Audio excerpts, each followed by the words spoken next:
Alright, and welcome back, everybody. It's the NewMutator here, bringing you the Myth World Cup 2012. It is the QR2 Game 5, and we have two teams squaring off. Last man on the hill. Up here in the northeast, it's the red team, led by Honky, the Silent Sentinels, Toxin, Noel, Gal, and look at they have 10 players, and they're going up against R3 with only 6.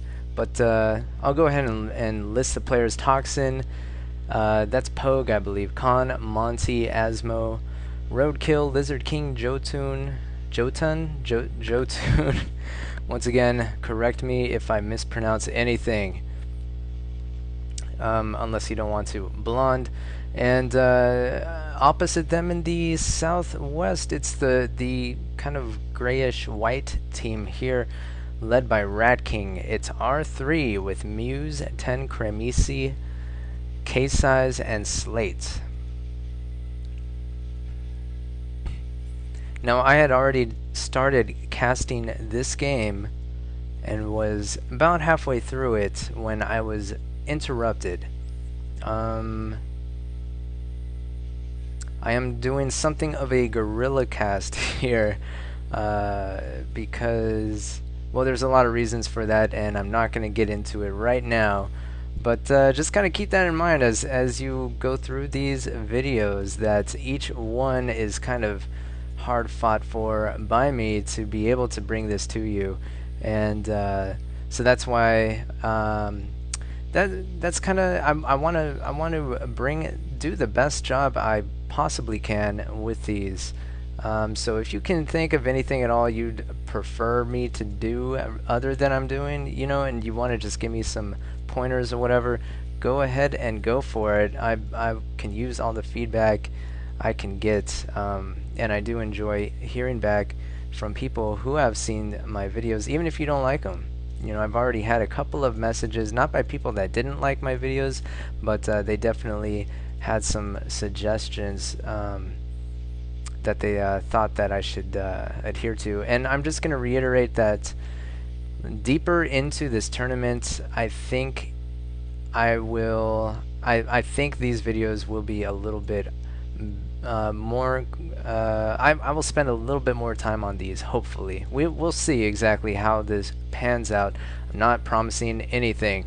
So here we are in game number 5. Both teams have 2 wins under their belts, their collective belts, I guess.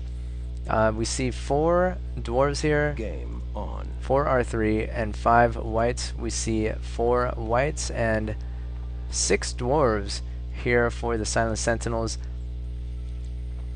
Both teams, other than that, both teams kind of look a little similar, although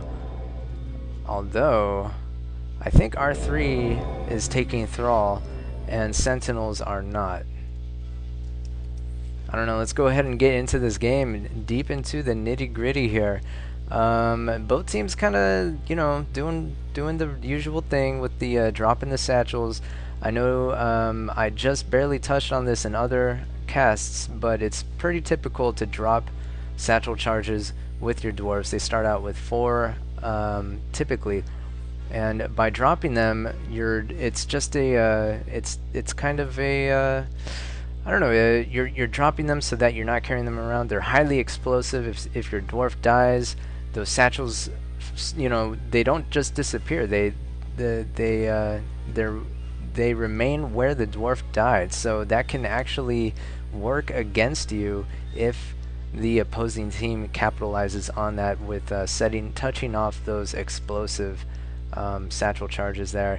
It's not a pretty thing. So it's kind of a I think of it as kind of a defensive measure, or maybe an investment in the health of your units, or maybe just being considerate for your teammates or yourself. I don't know. Sometimes though, and I did touch on this briefly as well, keeping the satchel charges might prove to be you know, equally plausible strategically. For instance, if there are Tro or something like that, because when they kick your dwarves or dwarven heroes, as the case may be. Those satchel charges go off and kind of do a lot of explosive damage there to the Tro.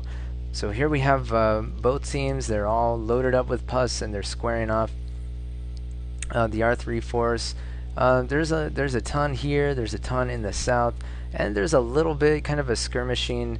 You know, Slate kind of sending his little skirmishing flank here in the north to see, kind of scout out and see where the Sentinel force is vulnerable. Sentinels, on the other hand, they're kind of you know, they're kind of hanging back. They want to keep the high ground here. They have tagged the flag, and they're just kind of they're looking forward to meeting this R3 force, which is actually not really advancing a whole lot. Kind of advancing, but falling back. You know, really concerned with their position as well. They don't want to be caught out of position. Now remember, both teams do have 2 games, and they're looking to pull the win out in this game. Whoever wins this game wins this match. So it's down to the wire. And here we have Slate just kind of waiting in the wings with those puskulls.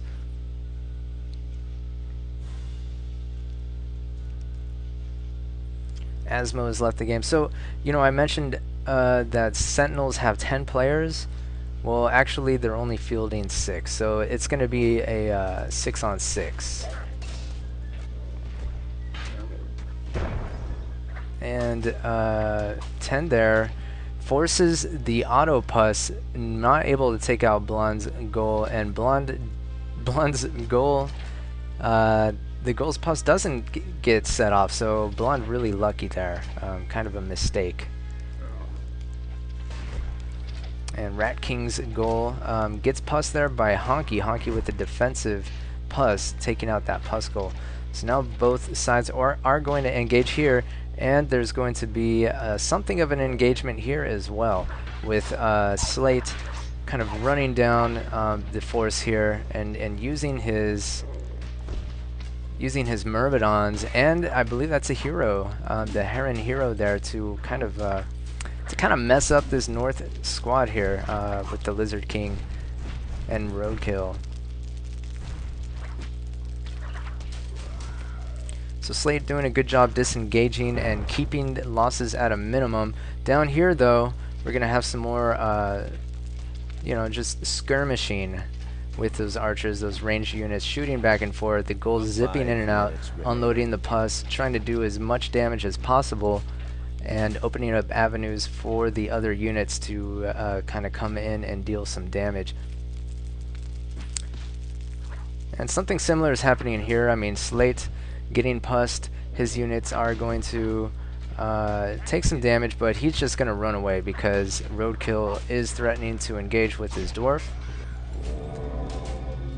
And K-Size is going to back up Slate here. Slate didn't have a whole lot.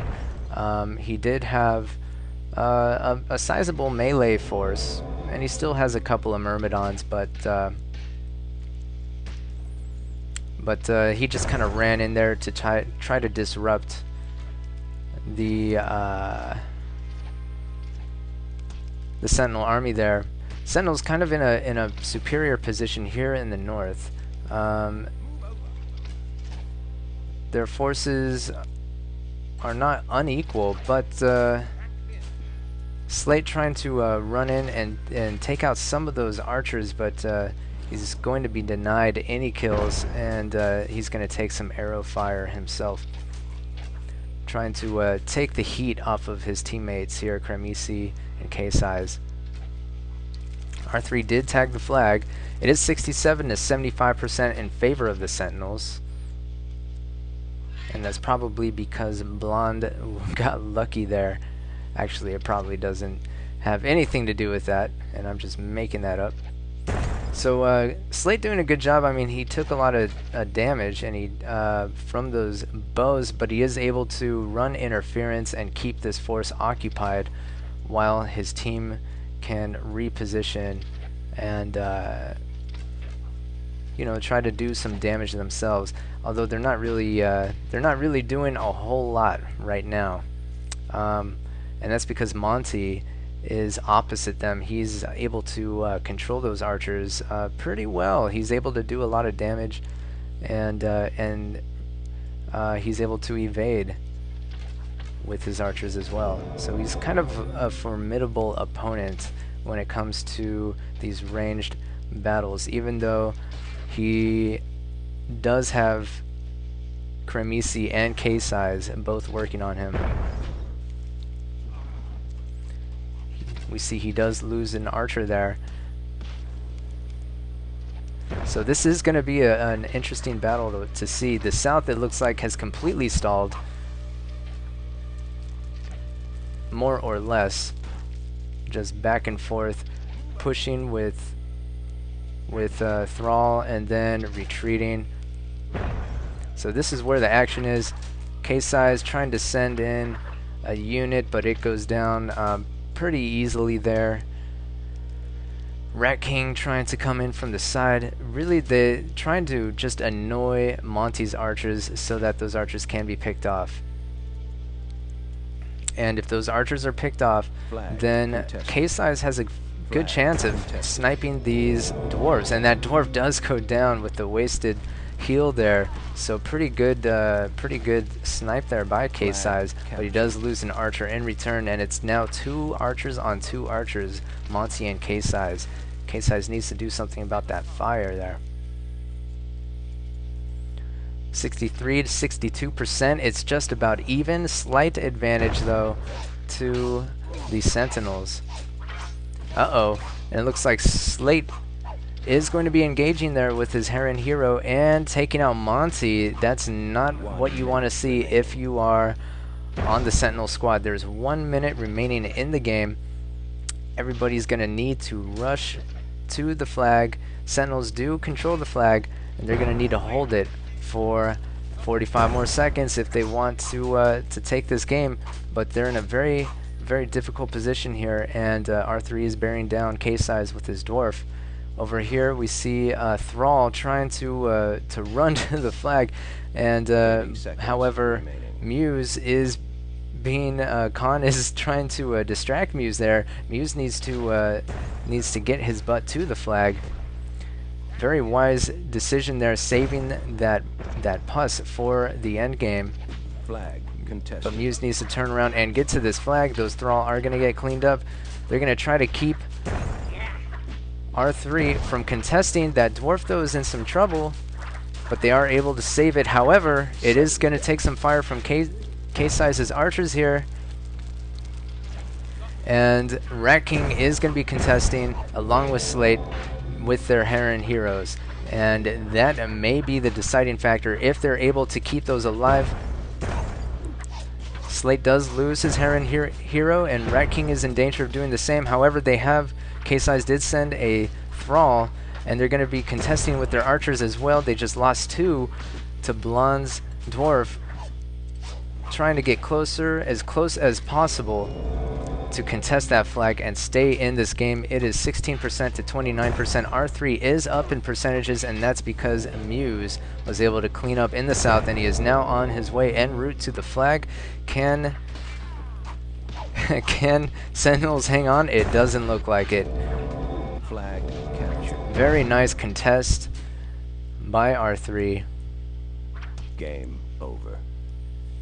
Able to come through at the last second there and take that win away from the Sentinels, denying the Sentinels the easy win by sitting their forces on the flag, and just in the end able to pull it out. So good games, good job R3. Taking a look at some of these numbers, Blonde, it looks like did really well there. Blonde and Monty for the Sentinels, 102 and 90 damage respectively. Roadkill with 17 kills. So not a bad effort there, not a bad showing. 391 damage total. So they did do more damage than the R3 squad. And they did have 51 kills to R3's 50, but that Thrall that R3 took just kind of just helped them a lot in soaking up a lot of that damage, and in the end they were able to just overcome the more elite units of these Sentinels. So very interesting strategy there. Now K-Sai is doing an excellent job with his units there and getting kills and damage. All right, Muse also gets a mention. He had 15 kills as well. So that'll do it there.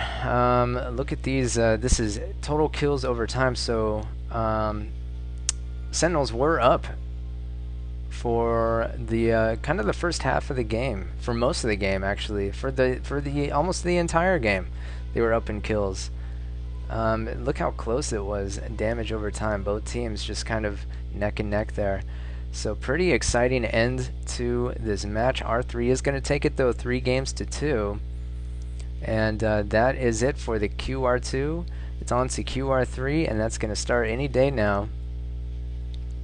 And hopefully those will be just as exciting.